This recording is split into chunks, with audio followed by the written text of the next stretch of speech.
Ada kan jual domba ibaratnya 5 juta. Ya. Dibayar 3 juta, waktu termasuk 5 juta, tapi waktu 5 juta kan dibayar bulan raya bu, cuma 5 juta. Dibayarna Dari 3 juta, mantun 5 juta, tapi kan dibayar raya bu, gitu. Di pergantian. oh eta mah dia bayarna sapali heula. Kali 3 juta gitu, nanti 2.000 bulan raya bu, gitu. Oh gitu. Eta mah sami sarang ieu naon ical galih nyicil. Nyicil ari nyicil mah tiasa.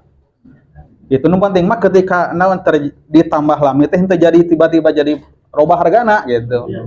Nya gitu. Tenang eta mah jadi sami sarang nyicil. Aya bahasa dina fikih teh nyaeta bai bisaman ajil. Jadi beli kalayan hargana teh nyicil tiasa eta mah gitu. Sabaraha itu ya misalkeunna HP ya, bayi meser HP sabaraha 1 juta ku abdi ditilu kalikeun nya gitu bayarna gitu. Atau di 2 kalikeun nya tiasa wae eta mah. Ya. Jadi misalkan anaknya gitu atau kadang-kadang nawarkeun kieu jalmi teh. Naonnya? Nya ieu HP we gitu. Ieu HP teh ya abdi gaduh 2 harga misalkan anak.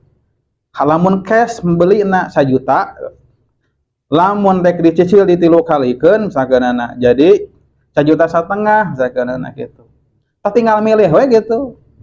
Eta mah henteu kasebutkeun 2 harga. Sabda teu acan terjadi transaksi. Pilih we rek nu mana gitu. Rek kontan berarti tas sakitu 1 juta. Lamun rek nyicil nah tilu kalieun jadi iya 1,5 juta berarti gitu. Eta mah teu sawiya. Nya eta mah haranya kantun milih gitu. Kantun milih. Nu teu keng mah nu teu jelas ya gitu. Teu jelas ieu teh rek kumaha ieu teh rek rek nu hiji atau rek 2, rek nu 3 kali gitu. Nu teu jelas gitu. Nah, tuh. Jadi sanes nama ilmu muamalah teh langkung rumit tibatan ilmu ibadah sama ilmu ibadah mada ngomong kitu bari jeung urang teh belang betongnya gitu mun urang teh gitu. Nah, ternyata ilmu muamalah mah lantaran tiap dinten urang teh pan beramuamalah seueur pilamunana. Komo zaman ayeuna mah pan nu diical galeuhkeun teh pan sanes masalah barang ngumpul. Maka artos sareng artos diical galeuhkeun ayeuna pan.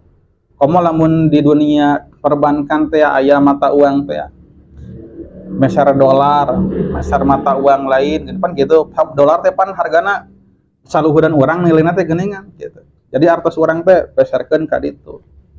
Ka dolar naik teh pan buru-buru tukerkeun deui kana artos urang geuningan gitu.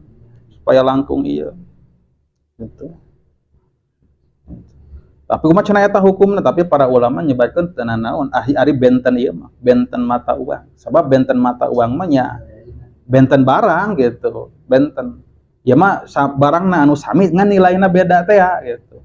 Tadi teh rupiah jeung rupiah tapi nilaina anu beda gitu. Upamana urang meser dolar mah nya ibaratna urang meser ieu meser barang gitu. Kan memang barang eta aya hargana. Da muji mah ku artos ieu artos naonnya? Dinar dirham teh eta. Artos nu dianggo ku Kangjeng Nabi anu tina emas teh ya. Ti kapungkur nepikeun ka ayeuna hargana da teu robih atuh ti zaman Nabi bahkan ti sebelumna. Ti kapungkur sadinar teh dinar teh emas kan tina emas cekap keur meser sadombaeun ti kapungkur nepikeun ka ayeuna eta teh. Lamun dirham ti zaman Nabi sadirham teh cekap keur meser sahayameun nepikeun ka ayeuna da tetep eta teh. Sabab dinar jeung dirham sanajan eta artosna teh parantos ruksak bubuk da emas ieu teh gitu. Tetep aya hargaan gitu. Ari urang mah pan geuningan beuki dia teh beuki teu aya hargaan artos teh geuningannya. Gitu. Zaman kabungkur nya tong ka zaman bapak-bapak, zaman abdi ge masih kena ngalaman artos salawe ya pan biasa jajan. 100 perak teh di pulangan gitu. Ayeuna